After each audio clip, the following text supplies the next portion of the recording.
The bruise on her cheek should have been just another thing Jae-sung Park ignored. Another small detail about the woman who cleaned his downtown apartment every Tuesday and Friday morning. She was supposed to be invisible, like her quiet steps, her careful way of moving, how efficiently she worked. But when Naomi Williams set down her cleaning bucket and he saw her flinch from a sudden movement, something protective and fierce woke up inside him. He'd ruined people for less than the fear he saw in those brown eyes. "Who did this to you?" His voice was scary calm, the same tone he used before destroying his business enemies. Naomi's hand shot up to the purple mark under her left eye, badly hidden by makeup that didn't match her skin. "Just an accident, Mr. Park. Nothing to worry about." Jae-sung walked closer. She stepped back.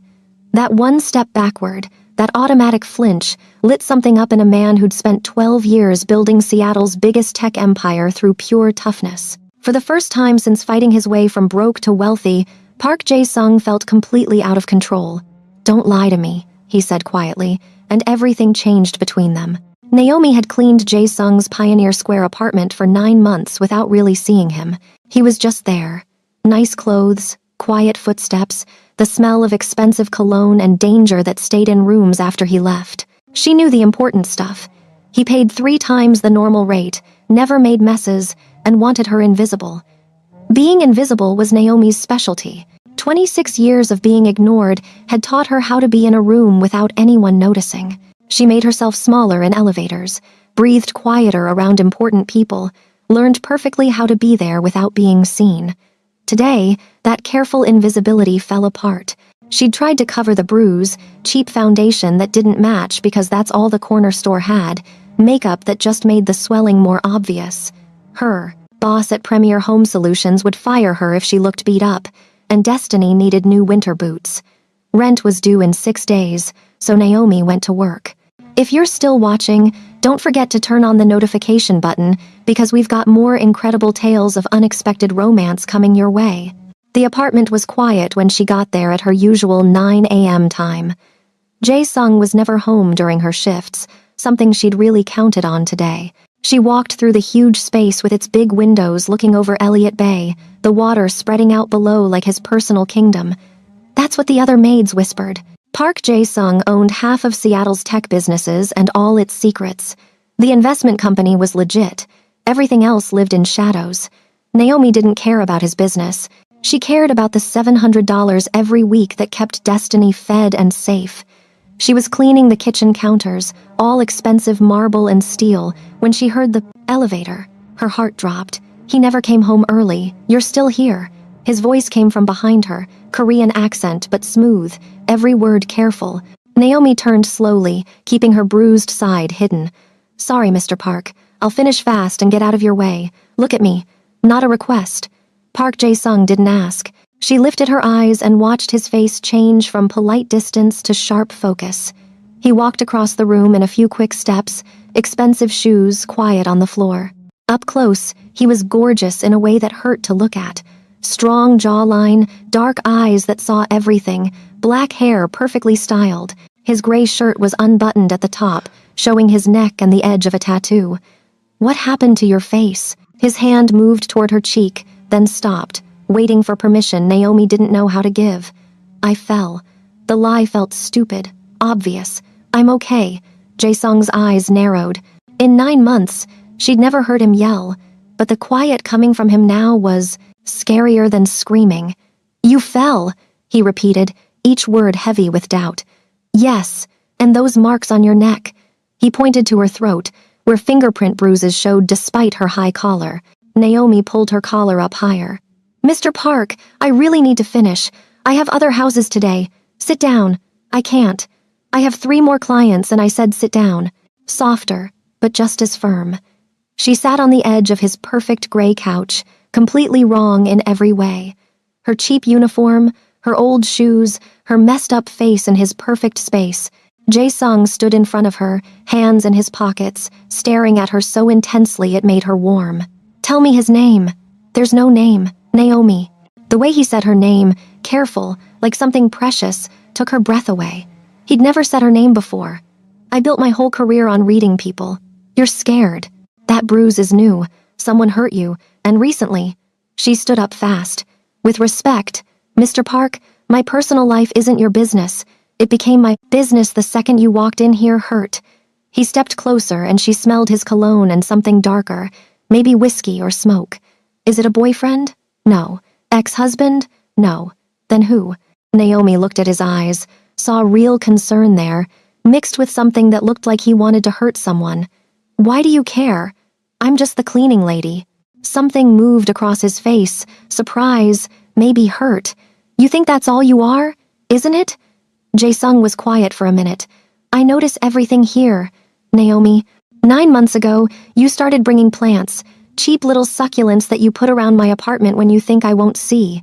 You rearrange my books by color instead of how they're supposed to go because you think it looks better.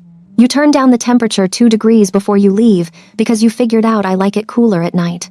Her throat got tight. She thought nobody saw her. You hum when you clean.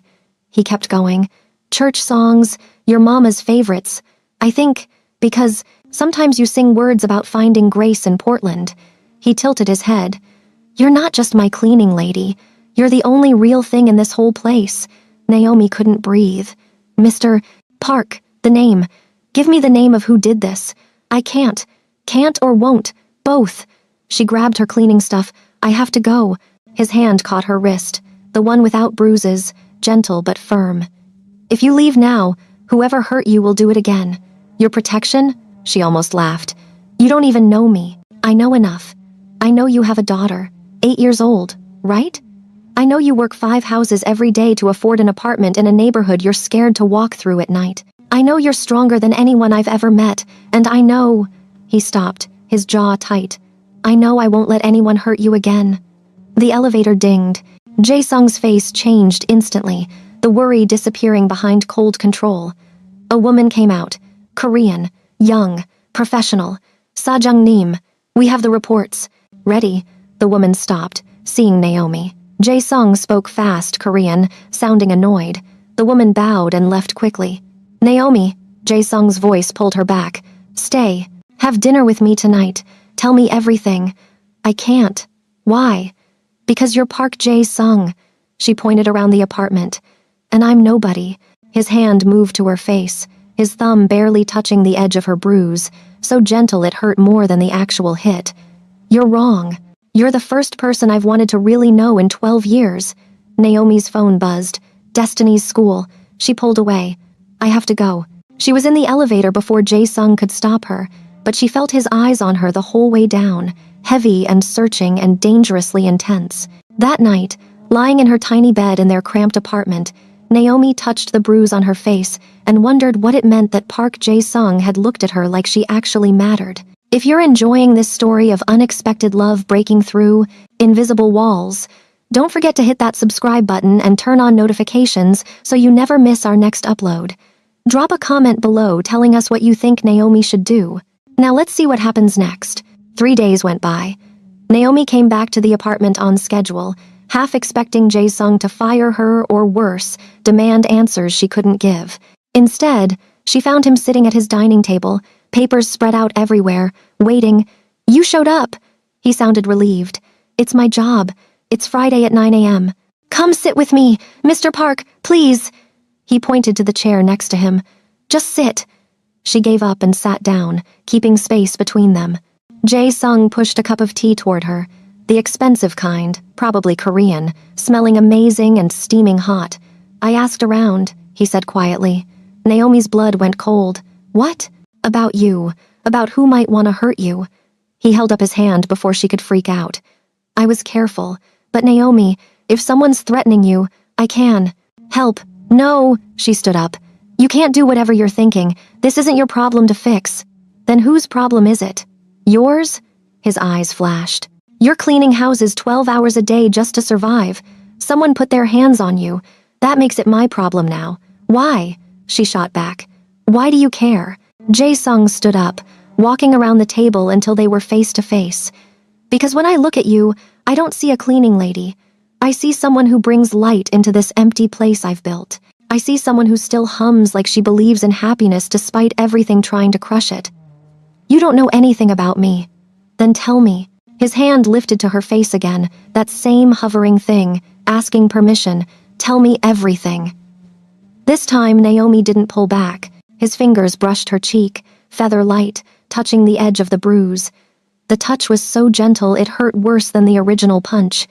His name is Terrell, she heard herself whisper. My ex, Destiny's father. Jae-sung's hand stopped moving. Where is he now? I don't know. He left when I was pregnant, came back 2 weeks ago wanting money. Said I owed him for, quote, investing in a kid he never wanted. Her voice cracked. He got mad when I said no. Did he threaten your daughter? The protective anger in his voice made her look up. Jae-sung's face looked carved from stone, but his eyes burned. He said things, Naomi admitted, about knowing where she goes to school, about how accidents happen to kids. Jae-sung's jaw clenched. He pulled out his phone, typed fast in Korean, then put it away. That threat ends today. What are you? I'm handling it. Terrell will forget you exist. You can't just... Naomi grabbed his arm. Jae-sung, whatever you're thinking, don't. I won't have blood on my hands. There won't be blood. There'll just be a conversation. His hand covered hers. Naomi, guys like Terrell only understand one language. I speak it perfectly. I don't want your help. Too bad. You have it anyway. He pulled her closer, and suddenly they were breathing the same air, in the same impossible space. I'm done pretending you're invisible. I'm done pretending I don't count the hours until Friday at 9 a.m. Her heart pounded. This is crazy. You're you and you're the woman I think about when I should be working. You're the reason I started coming home early on Fridays. His thumb rubbed over her knuckles. You're the only honest thing in my life. You barely know me. Then let me know you. He bent down slightly, bringing their faces level. Have dinner with me. Real dinner. Not me catching you while you work. I have Destiny. Bring her. Naomi blinked. You want to meet my daughter? I want to meet everyone who matters to you. I want to understand what makes you hum those songs. I want... He stopped, something vulnerable crossing his face. I want to matter to you the way you've started to matter to me. The elevator dinged. Jae-sung cursed in Korean but didn't step away. Another man came out, older, speaking urgently. Jae-sung responded with sharp words that made the man go pale and leave fast. I have to handle something, Jae-sung said, turning back to Naomi. But tomorrow, dinner at my restaurant in Chinatown, Han River, 7 o'clock. I'll send a car. Jae, I can't afford, you're not paying, you're my guest. He lifted her hand to his lips, kissed her knuckles in a way that sent electricity through her whole body. Say yes, Naomi. Let me show you what it feels like to be seen. She should say no, should keep the distance between their worlds, should protect herself and Destiny from the dangerous world of Park Jae-sung. But when he looked at her like she was rare and precious, when his touch made her feel cherished instead of invisible, when his voice wrapped around her name like a promise, yes, she whispered. Jae-sung's smile transformed his whole face, made him look younger, almost boyish. Tomorrow, then. He was gone before she could change her mind, leaving her standing in his perfect apartment, hand still tingling from his kiss, heart racing with equal parts terror and hope. That night, Destiny asked why Mommy kept smiling at nothing. Naomi told her they were going to dinner at a fancy restaurant. She didn't mention the man with dangerous eyes who'd somehow seen through her invisibility and decided she was worth protecting. She didn't mention that every instinct screamed this would end badly. She especially didn't mention that for the first time in 8 years, ending badly seemed like a risk worth taking. Want to know what happens at that dinner? Keep watching, because things are about to get even more intense. Han River sat on a corner in Chinatown that whispered old money and older secrets. Naomi stood outside with Destiny, both wearing their Sunday best, which still looked shabby against the restaurant's sleek entrance. Mama, are you sure we're supposed to be here? Destiny tugged at her dress, a hand-me-down that Naomi had carefully fixed. We were invited, baby. Naomi squeezed her daughter's hand, fighting her own doubts. The door opened before they could knock. A hostess in a traditional hanbok bowed. Miss Williams, Mr. Park is waiting. They were led through the main dining room, all soft lighting and wealthy people, to a private room in the back. Jae-sung stood when they entered, and Naomi's breath caught. He wore black pants and a white shirt with the sleeves rolled up, showing strong forearms and the edge of a tattoo. Casual but expensive, probably cost more than her monthly rent. Naomi. His eyes looked her over, warm and appreciative. You look beautiful, she blushed, suddenly aware of her cheap dress. I look like beautiful, he repeated firmly, then got down to Destiny's level. And you must be Destiny. Your mom talks about you constantly. Destiny's eyes went wide. She does? All the time. She says you're the smartest girl in first grade. Second grade? Destiny corrected seriously. But I read at a fourth grade level. Jae-sung's smile was genuine. Then you and I will get along great. I collect books. Do you like books? Destiny nodded excitedly. And just like that, she was chattering about her favorite stories while Jae-sung listened like he actually cared. Naomi watched them, her heart squeezing at how natural Jae-sung was with her daughter. No talking down to her, no fake interest, just real engagement. Dinner was amazing. Dish after dish of Korean food Naomi had never tried, each one explained patiently by Jae-sung. He taught Destiny how to use chopsticks, laughing when she dropped food over and over. He told stories about growing up in Seoul, about his grandmother who taught him to love good food and strong women. My grandmother would have loved you, he said to Naomi, pouring her more tea. She always said the strongest people are the ones who protect others before themselves. I'm not that strong. You're raising an amazing daughter alone.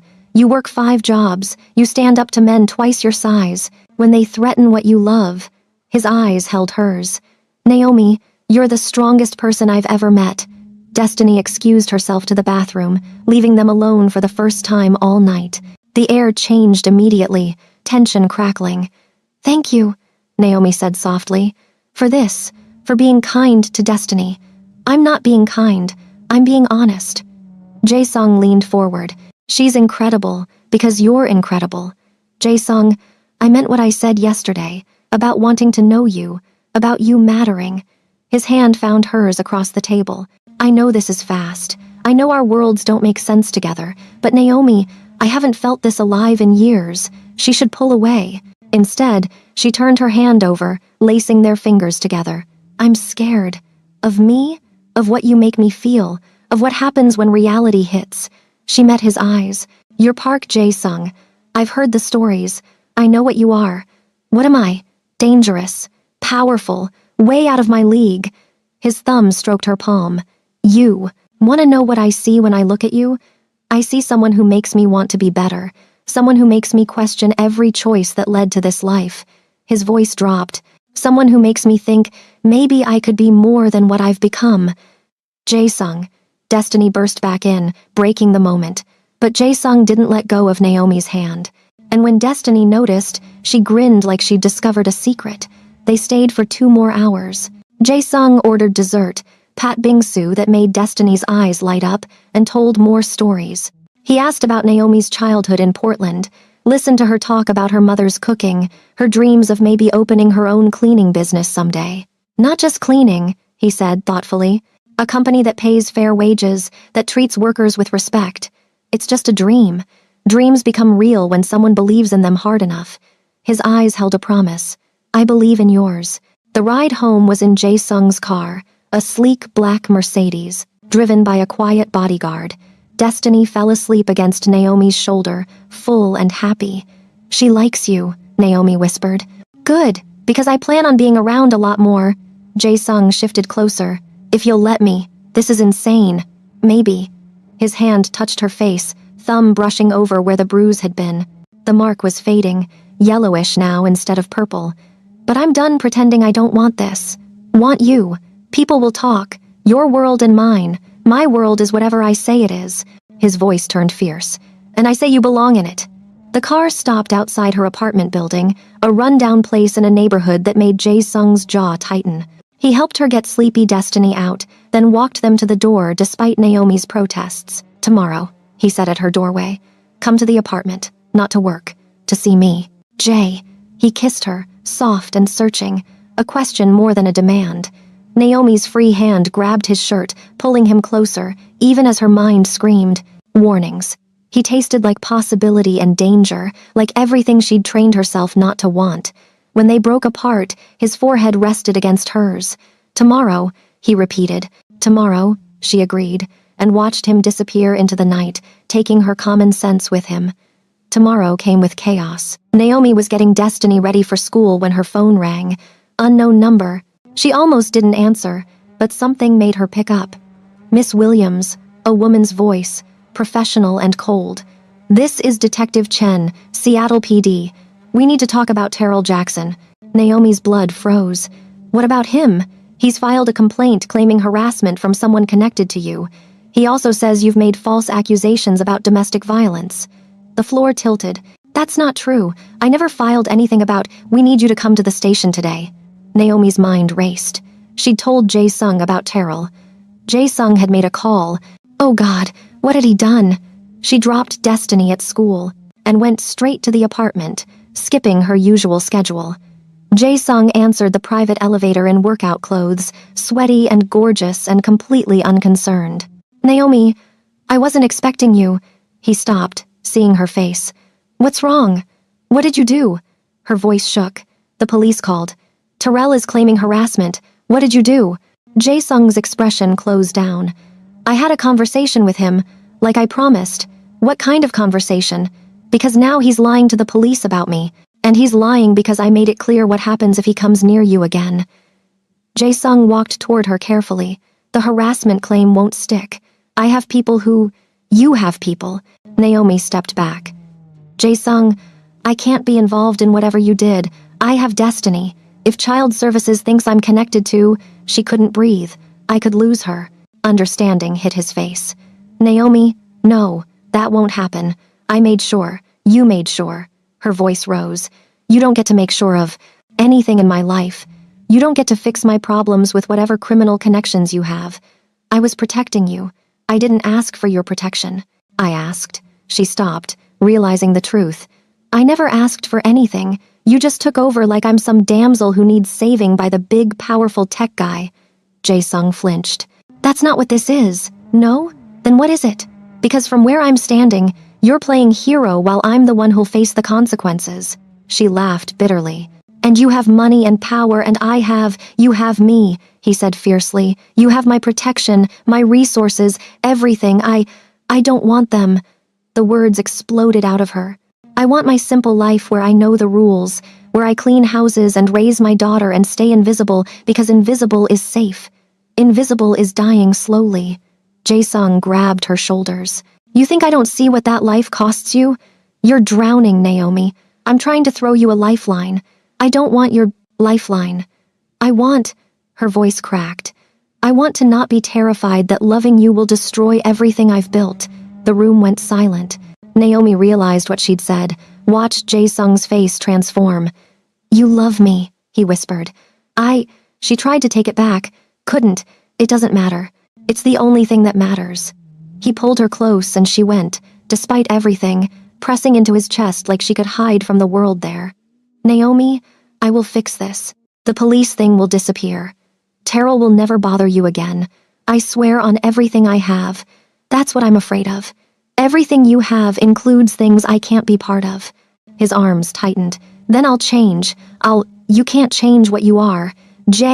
You're Park Jae-sung, leader of whatever empire you've built. You have responsibilities, people depending on you, a whole world I don't understand. So help me understand yours. Let me in completely. Let me..." Her phone rang. The detective again. Naomi pulled away to answer, and Jae-sung's face hardened at whatever he heard in her voice. When she hung up, he was already making calls in Korean, his tone sharp and commanding. Within 30 minutes, he had a lawyer heading to the police station, someone to pick up Destiny from school, and apparently Terrell's complaint in the process of vanishing. "It's handled," he said finally. Naomi stared at him, this man who could reshape reality with a few phone calls, who looked at her like she was precious, who'd somehow become essential to her happiness in just a few weeks. "I need time," she said quietly. "To think, to figure out if I can do this." Pain flashed across his face. "How much time?" "I don't know." "Naomi, please." She was already backing toward the elevator. "Just please." She left him standing in his perfect apartment, looking lost for the first time since she'd met him. The ride down felt like falling, and Naomi wondered if she'd just made the biggest mistake of her life, or if the biggest mistake was falling in love with Park Jae-sung in the first place. 4 days of silence. Jae-sung didn't call, didn't text, gave her the space she'd asked for. Naomi should have felt relieved. Instead, she felt empty. She went through the motions. Work, Destiny, sleep, repeat. Terrell's complaint had indeed vanished like Jae-sung promised. She should have been grateful. She was mostly terrified of how easily he'd made her problem disappear. On the 5th day, Destiny asked why they weren't seeing Mr. Park anymore. "It's complicated, baby. Do you miss him?" "Yes. No point lying to her too smart daughter. Then why don't we see him?" Destiny's eyes, too old for 8, studied her. "Is it because he's rich and we're not?" Naomi's heart broke. "It's because his life is very different from ours. He made you smile, Mama. You don't smile much anymore." Destiny climbed into her lap. "I liked when you smiled." That night, Naomi couldn't sleep. She kept replaying moments. Jae-sung's hand on her face, his fierce protectiveness, the way he'd gotten down to Destiny's level and listened like her daughter's words mattered, the way he'd kissed her like she was everything. Her phone buzzed at 2 a.m. "Jae-sung, I miss you. Tell me how to fix this." She stared at the message, fingers hovering over the keyboard. "Tell him it's impossible. Tell him they're from different worlds. Tell him she's not strong enough for his life. Tell him she loves him anyway." Before she could respond, someone pounded on her door. Naomi's heart seized. Late-night knocks were never good. She grabbed her phone, ready to call 911, and looked through the peephole. Jae-sung stood there in wrinkled clothes, hair messed up, looking nothing like the controlled businessman and everything like a desperate man. She opened the door. "What are you? I can't do this." He pushed inside, pacing her tiny living room like a trapped animal. 4 days, Naomi. 4 days of pretending I can function without you. I can't. Jae-sung, it's 2 a.m. Destiny's sleeping. I'll be quiet. He wasn't quiet. I've spent 12 years building an empire, 12 years making myself untouchable. Then you walk into my life humming gospel songs and buying plants, and suddenly everything I built feels empty. You barely know me. I know everything that matters. I know you sacrifice so your daughter can have better. I know you see good in people even when they don't deserve it. I know you think you're invisible, but Naomi, he crossed to her in 2 strides, holding her face in both hands. You're the most visible thing in my world. When you're not there, everything goes gray. Tears burned her eyes. I'm scared. So am I. His forehead touched hers, terrified, because you've become my weakness. And in my world, weakness gets you destroyed. But I don't care anymore. I'd rather be vulnerable with you than live safe and alone. Your world, people will judge. I don't care what people think. Anyone who has a problem with us has a problem with me. His voice turned cold. And problems with me don't last long. That's what scares me. How casually you talk about violence, how you can make people disappear with a phone call. Would you rather I let Terrell hurt you? Let anyone hurt you? His grip tightened. I won't apologize for protecting what's mine. I'm not yours, aren't you? He pulled back to look at her, and his eyes held everything. Desperation, hope, love, because I'm completely yours. Every dark, broken part of me belongs to you now, and I know that's not fair. I know I'm dragging you into something complicated, but Naomi, his voice cracked. I can't lose you. I won't survive it. Jae-sung, I love you. The words hung between them, raw and honest. I love you too. A shaky breath. Let me love you. Let me take care of you in destiny. Let me be the man you make me want to be. What if it's not enough? What if the difference is between us? Then we'll fight for it together. He kissed her, soft and pleading. I'll leave my world if you ask. No, she pulled back. I won't ask you to give up who you are. Then what do you want? Naomi looked at this powerful man reduced to begging in her cheap apartment, asking her to save him the way he'd tried to save her.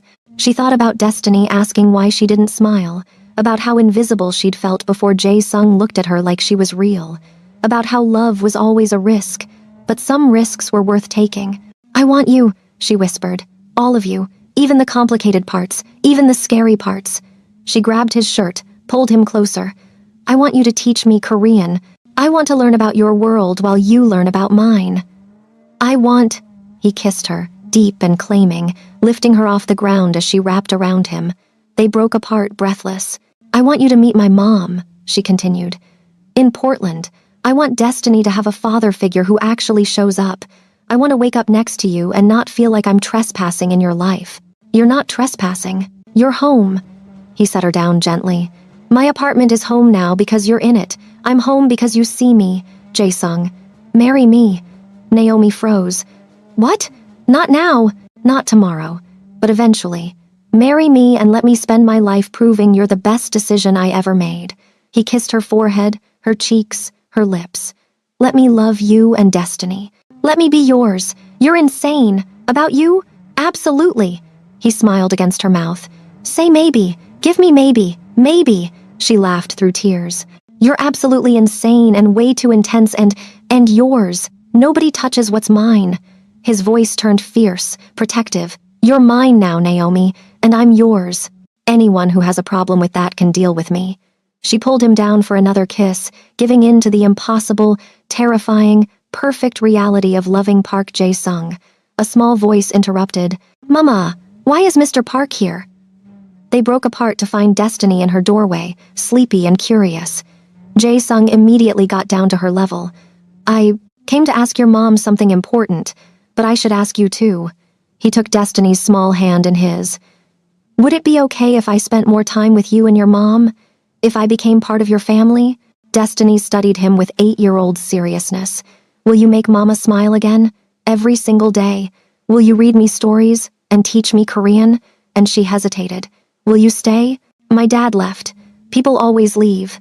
Jae-sung's expression softened. I'm not leaving. Not ever. I promise you both. He looked between them. You're my family now, and I protect my family.